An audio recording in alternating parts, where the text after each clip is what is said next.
This episode is proudly supported by Pepisea Australian Cultured Butter. At Pepisea, we focus on quality. So if someone comes into your restaurant and they see you're using Pepisea, they know immediately that that is a quality product you've got in front of you on the table. And that comes from a decade of just doing quality butter day after day. For more information, go to pepisea.com.au. I love making food for people. I love when people are happy about our food, when people say it's very nice, thank you. When people bring all the family to eat there, it's beautiful. This is the Deep in the Weeds podcast. I'm Anthony Huckstep. Lifelong friendships are made in the hospitality industry. Long hours, the reliance on teamwork and genuine commitment to the trade help foster the strongest connections. Many go into business with friends, but what's it like taking a friendship into a business relationship? Massimo Bonvegna is the co-owner of Madia Pizzeria in Clovelly, New South Wales. Massimo, how are you? I'm very good, thanks. How are you? Good. You've got yourself a pumping little business there in Clovelly, which you started with a friend. Well, what's it been like going into business with a friend? Yes, I opened this business with one of my best friends, Fabio. We are very old friends. We know each other since we were 14, and it's going really well. We know each other really well. We trust each other, and I think it's the perfect match to start a business. Has there been positives and negatives for having had such a strong relationship prior to opening the business together? Yeah, it's very positive. It's really good. We never had any problem together, and I think is we're gonna maybe probably do something else together in the future and something like that. Tell us how it all started. It started when Fabio came here 2 years ago. We start to talk about open something together. He's a very good chef. He's working as a chef for many years as a pizza chef. I'm a chef as well. And so we start to talk together. We say I've been here in Australia for 11 years. And we're talking together. We say once I get my permanent residence, maybe we can start something together. This after I got my PR, we decided to open this small pizzeria in Clovelly. And we try to do the best we can. We use the best products. We've been very lucky because we found the best supplier, very good supplier. And yeah. Tell us about finding the site. Why did you settle on Clovelly and the site that you have? My dream was always to open a business close to the beach. And with Fabio, we went around, we see many places. And then we found this small pizza shop, for lease. Went there to have a look and we fell in love straight away. It's a beautiful spot. It's not very big, so to start a first business was perfect for us. That's what. I want to talk about what you're doing there shortly, but take us back to Italy. Whereabouts did you grow up in Italy, and what sort of role did food play in your family? I'm from Sicily, Catania. I've always been involved in food. In my family, everyone loved to cook. I used to make pizza almost every week, at home. I love this type of dish, and everyone pretty much in my family love to cook. That's why then after school I start to work in restaurants. I moved first to London, where I worked for a few years there, and then I moved to Sydney in 2012. And then I started to work for a few small restaurants here in Sydney. I came here in a working holiday visa for 2 years. After these 2 years, I have to decide to stay here like as a student because it was my only option, or go somewhere else. And then I decided to stay here. I joined a culinary course because I was spoke with my like immigration agent. She said like maybe for you it's better to do a culinary course because you work in a restaurant, and then after maybe you can, apply for a PR. Like if you can have you can choose like to stay here or go somewhere else. So for me, it was good to have an option. I was not sure to stay here, so I said, okay, let's do this course and then let's see. So I did this course for like 2 years, and then at the end of these 2 years, I have the opportunity to go back to Italy, where I worked for like few Michelin star restaurant over there. I worked for like 6 months for like a place called Piazza Duomo with the chef Enrico Crippa. At the time, it was number 17 of the best restaurant in the world. Yeah, was very good, very good experience. And after that, I want to move like close to my family, back in Sicily a little bit. So I joined another restaurant called Coria. It was just a one Michelin star restaurant, like a small one Michelin star restaurant. That was like very good. After this year in Italy, I went back to Sydney, and I had like I think like 2 months left in my visa. So I had to find a job straight away, like to stay here. My first interview and trial was at the Belgian Pavilion. Yeah, so I went there, I did my trial, and then I started to work there. And then after 1 week, at the time, the Sergeant was the chef and the owner of the restaurant. So he called me in the office and said, like, Massimo, what do you want to do? You like here? You want to stay? So I said, yes, I want to stay, but... And he said, which one is your visa situation? I said, look, my visa expired like in 2 months' time, so I need a sponsor, I need something like this. And then he sponsored me straight away, and I got my sponsorship after like 2 weeks, I think. Yeah, and I worked there for like 5 years in a fine dining restaurant for like 4 years. And then I moved to the bistro because after the lockdown, they didn't have chef and stuff like that. So I moved to the bistro. There was Peril at the time. I mean, I think he's still there. So I worked for him a little bit, and it was good. Very nice experience there. How different was the kitchen at Bathers and the bistro compared to the Michelin star restaurants that you worked at in Italy? It was very different. The one Michelin star was pretty similar, but the 3 one was pretty like different. Like there is like very like a serious kitchen. Like you can not say anything. You need to be like very serious at work. But like the one Michelin was similar to like they do like good food, beautiful food. They are like serious, but if you wanna make a small joke, you can do that. But in the three Michelin star was like very tough for me, especially for me because I was coming from a different like restaurant. So I have to adapt a little bit to these new things. You mentioned you're from Sicily. Take us back there. Are there any sort of feasts or dishes that sort of speak of Sicily that you remember from growing up?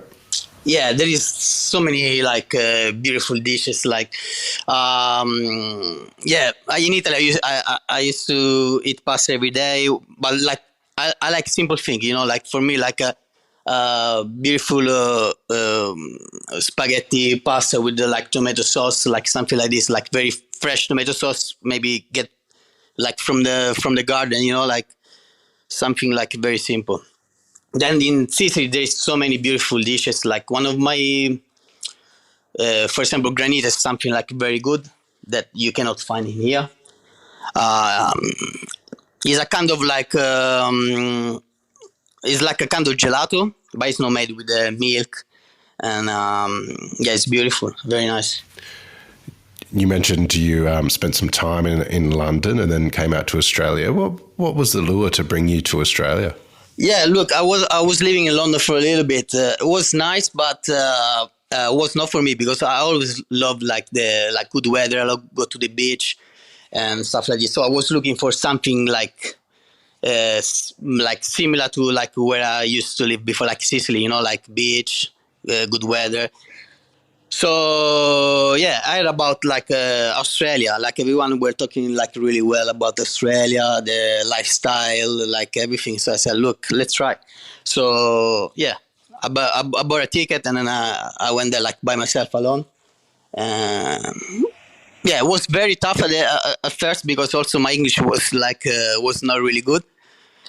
So, but then yeah, I found a job like like maybe after like 2 3 weeks because I already have like experience back in London, and from there I start to work like in kitchens. Yeah. Australia has a really rich history with Italy, especially from a culinary perspective. What did you think of the Italian restaurants here when you first arrived? Um, to be honest, like I think like in Sydney there is very good like Italian restaurant. Of course, they are not all of them like good, but like if you wanna eat like very like authentic Italian food, you can find something here. Like sometimes it can be better here than Italy. You know, like I always say that. Like all the time, the people come, for example, to my pizzeria. They say like, "Look, I've been to Italy, and to be honest, this pizza is much better than the one I had in Italy." No, really, it's like this. Like here, you can find better food than the Italy. Of course, depends where you go, but yeah, it's possible. Tell us a bit about the produce that you're using and sort of what you're doing there at La Madia.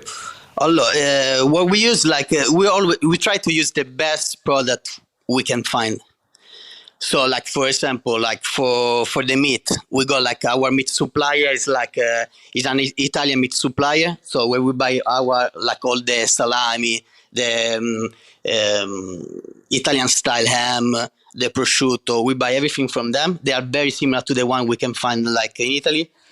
Like for the veggie, we got a guy that selects all the vegetable for us, and he come like 2 to 3 times a week.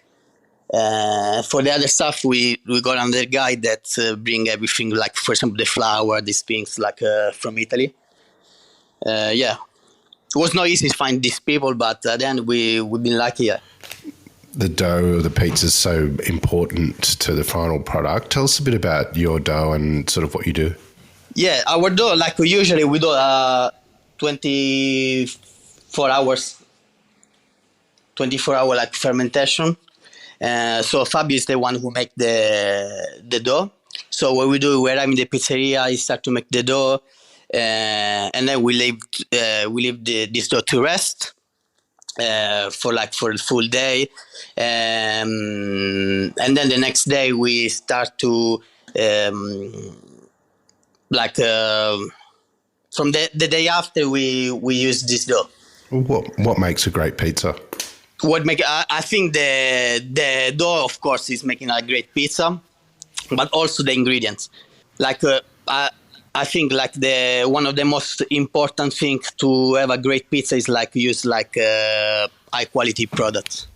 Can you give us a couple of examples of some of the real stars on the menu? One our pizza, like for example, we call a Madia Pizza, is like we make our sauce. So it's like a mix of like red and yellow datiri sauce. Then we put like some prawns, like fresh prawns, like zucchini flowers, and some lemon zest to finish. These are our like, and then every month we try to put 2 or 3 special. To depends also like where we find in the market. You mentioned that Fabio's background and his family have had pizzerias. And is the approach different in Australia to Italy? Yeah, he had a pizzeria for many years back in Italy. But yeah, he said like it's not like very different to run a pizzeria here and like compared to Italy, I think. Maybe the only different thing can be like the language, you know. The only obstacle that we can have.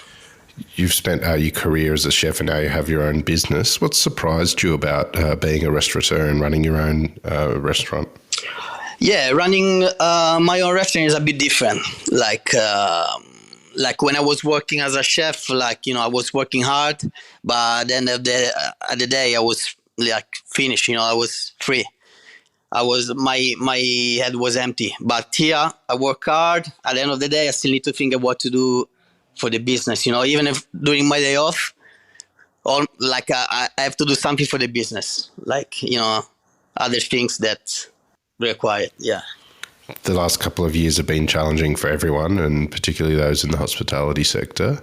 What sort of impact has it had on you? Yeah, it was very challenging. Like especially for us, because we opened just during the second lockdown. So it was not easy because everything was closed. It was hard to find even a supplier. I remember when we had the first meeting with the supplier, the owner of this company came to talk with us with the delivery clothes. He said guys, I'm not supposed to be here, so I need to wear these clothes. So it's even when we bought an oven, they delay 2 or 3, I think 2 weeks. Because look, I cannot bring the oven in your pizzeria because I cannot move. Yeah, all these things. Yeah. So for this, we delay a little bit to the opening of our pizzeria. I think we opened 3 weeks after we supposed to open. Yeah. What's the response been like in the area? It's Clovelly's known for its beautiful beaches, but what sort of impact have you made? Yeah, Clovelly is a beautiful area. In summer, it's beautiful. A lot of people. There is a very nice atmosphere. I love Clovelly. We got a lot of locals. They come to us. They help us a lot when we open. They support us, and there is very beautiful people over there. Everyone is very nice. I love Clovelly. What do your family think back at home about what you've created over here? Yeah, my family was scared at first. It's look, Massimo, think very well before doing something like this, especially now during the lockdown, because I was putting pretty much all the money I had for this, so it was pretty risky, but I said, look, I need to try, we were confident, me and Fabio, we know each other.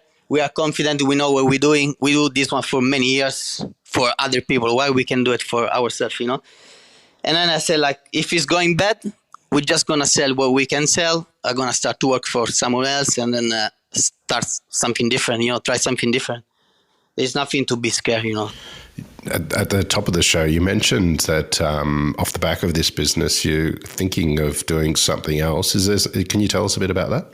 Yeah, because the business is going pretty well. So with Fabio, we start to talk a little bit. Maybe in the future we can do something else.